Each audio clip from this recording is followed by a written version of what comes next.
La Russie et la Biélorussie préparent des opérations militaires de sabotage menées par des forces spéciales contre des infrastructures critiques en Pologne et se préparent à lancer une nouvelle invasion de drones dans les pays européens, accusant l'Ukraine de ces attaques.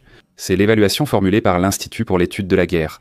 Et la Russie prépare déjà aujourd'hui le terrain pour une opération militaire en Europe sous faux drapeau.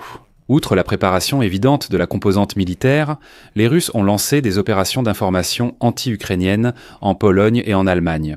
De plus, selon les analystes, la Russie prépare des provocations en Moldavie sur fond d'échec total des forces pro-russes dans ce pays. Et selon les analystes, le Kremlin a créé les conditions informationnelles pour attiser des protestations en Moldavie dès la fin du mois de novembre 2025.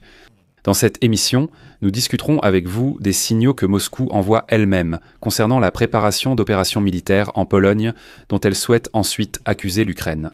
Je suis Alexei Petchi, nous sommes le 1er octobre et avant de commencer, je tiens à vous rappeler que chaque jour, plusieurs analyses d'actualité sont publiées sur cette chaîne YouTube. Pour que vous soyez au courant de toutes les actualités, je vous recommande donc de vous abonner à cette chaîne YouTube. Je vous demande aussi de mettre un like et d'écrire un commentaire détaillé sous cette vidéo. Cela aide énormément à la promotion, à la diffusion des épisodes sur YouTube. Alors, l'Institut pour l'étude de la guerre a souligné que le service de renseignement extérieur de la Russie a affirmé sans fondement le 30 septembre que l'Ukraine se préparait à mener une fausse attaque contre une infrastructure polonaise critique afin d'accuser la Russie et la Biélorussie.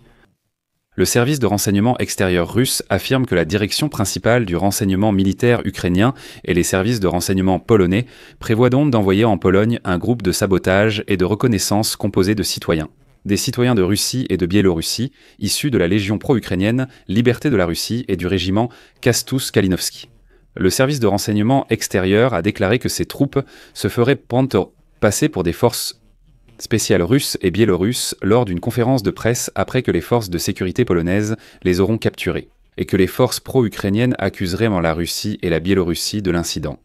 Le schéma serait donc de vrais Russes et Biélorusses du régiment Kastus-Kalinowski et de la Légion Liberté de la Russie, opérant sous couverture des services de renseignement polonais. Ils iront là-bas, agiront, puis seront arrêtés sans dire qu'ils sont Russes ou Biélorusses.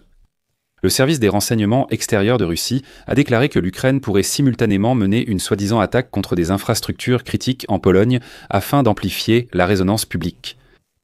De plus, le service des renseignements extérieurs a déclaré que l'Ukraine tente de profiter de l'attention suscitée par les récentes intrusions de drones dans l'espace aérien, afin d'attiser les sentiments anti-russes en Pologne, d'accélérer l'escalade de la guerre et d'inciter les pays européens à intervenir dans le conflit du côté de l'Ukraine.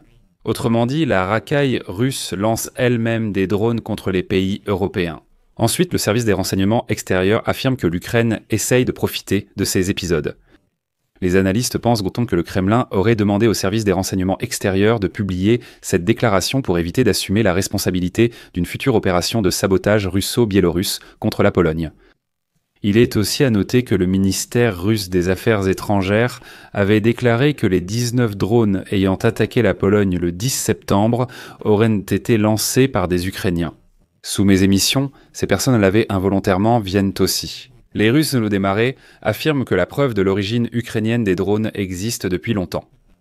Et voilà que la porte-parole alcoolique du ministère des Affaires étrangères de la Fédération de Russie, Matchka Zakharova, nous a raconté qu'il y aurait soi-disant des preuves que les forces armées ukrainiennes auraient neutralisé plusieurs drones Geron, les auraient été réparés et les auraient lancés contre la Pologne. Les preuves qu'elle prétend avoir, bien sûr, elle ne les a pas fournies. De plus, aujourd'hui, des photos sont apparues sur Internet montrant des tracts à Berlin appelant à aller se battre en Ukraine. Sur les tracts, il y a une photo de prisonniers de guerre allemands de la Seconde Guerre mondiale et un code QR menant au site officiel de la Légion internationale ukrainienne. Il est à noter que les premières annonces de ce type sont apparues dès le 19 septembre, sont restées affichées quelques jours, puis ont disparu. On ne sait pas qui les a collées. Eh bien, il est probable que derrière cette action se cachent des agents russes qui ont tenté de discréditer l'Ukraine et de jouer sur le sujet sensible du nazisme pour les Allemands.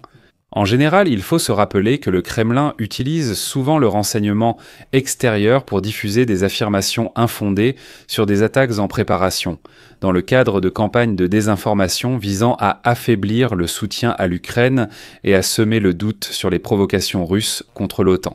Le Kremlin crée probablement des conditions informationnelles afin d'accuser l'Ukraine de futures attaques que la Russie pourrait elle-même mener contre la Pologne ou d'autres États membres de l'OTAN. Je rappelle que le 26 septembre, la Russie a de la même manière accusé l'Ukraine d'avoir mené de récentes incursions de drones dans l'espace aérien de la Pologne et de la Roumanie dans le but de provoquer une guerre entre l'OTAN et la Russie, bien que les responsables polonais et roumains aient attribué ces incursions à la Russie. Et malgré le fait que le chef du ministère des Affaires étrangères de la Russie, Sergueï Lavrov, ait déclaré que la Russie est en guerre avec l'OTAN depuis longtemps. L'OTAN et l'Union européenne, via l'Ukraine, ont déclaré la guerre à la Russie, qui est donc déjà en conflit avec eux. En général, si on commence à creuser dans cette propagande russe, on peut vraiment devenir fou. Mais les Russes fous y croient sans. Selon l'Institut pour l'étude de la guerre, des politiciens moldaves, proches du Kremlin, pourraient appeler à des manifestations avant la validation des résultats des élections parlementaires du 28 septembre. Le bloc patriotique lié au Kremlin a déjà déclaré le 30 septembre que les autorités moldaves auraient commis une violation flagrante lors des élections. Le bloc cherchera à obtenir justice par des manifestations devant les tribunaux et, si besoin, devant la Cour constitutionnelle. Les hommes politiques moldaves liés au Kremlin ont déclaré le 29 septembre qu'ils contesteraient les résultats des élections sous prétexte de violation. Tout s'est ensuite enchaîné.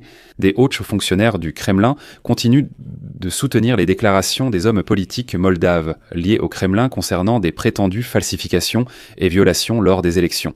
Et là, le ministre des Affaires étrangères de Russie, Sergueï Lavrov, a déclaré le 30 septembre que les élections avaient été falsifiées et que les autorités moldaves avaient clairement manipulé les votes.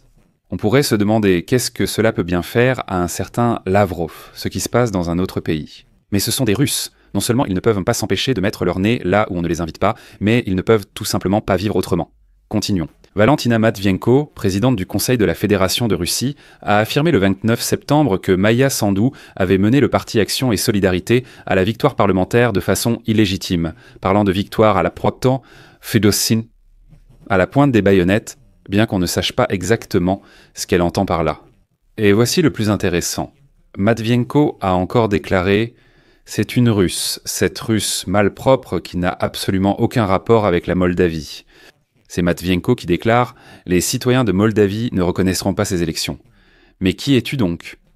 Alors Matvienko, qui es-tu? Qu'est-ce que tu fais? Une telle déclaration? Et ensuite, Majka Zakharova, porte-parole du ministère russe des Affaires étrangères, affirme que les élections ont été exceptionnellement sales et que les autorités moldaves ont recouru à des moyens extrajudiciaires, au chantage et aux menaces. Comme vous le savez, Jinping a été acheté à moitié.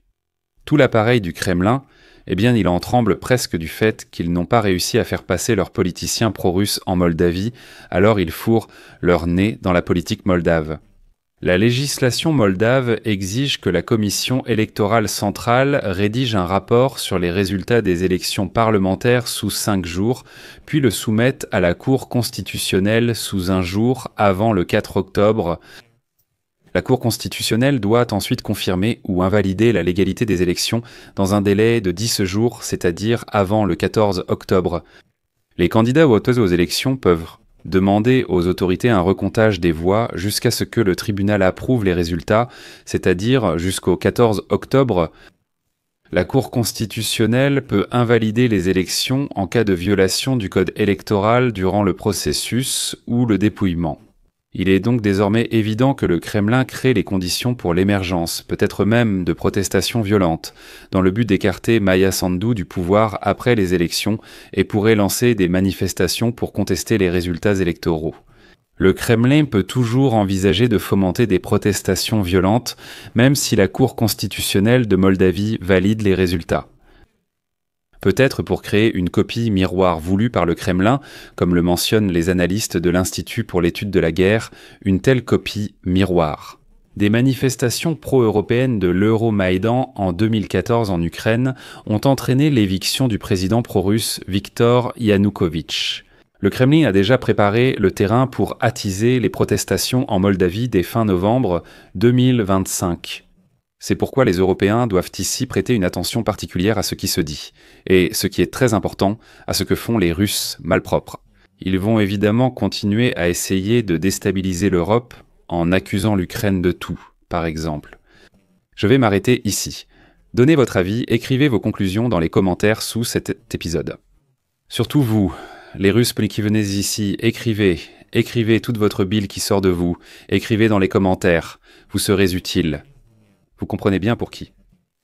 Abonnez-vous à la chaîne, activez la cloche et n'oubliez pas de mettre un j'aime. C'est tout pour aujourd'hui, prenez soin de vous, à bientôt à tous.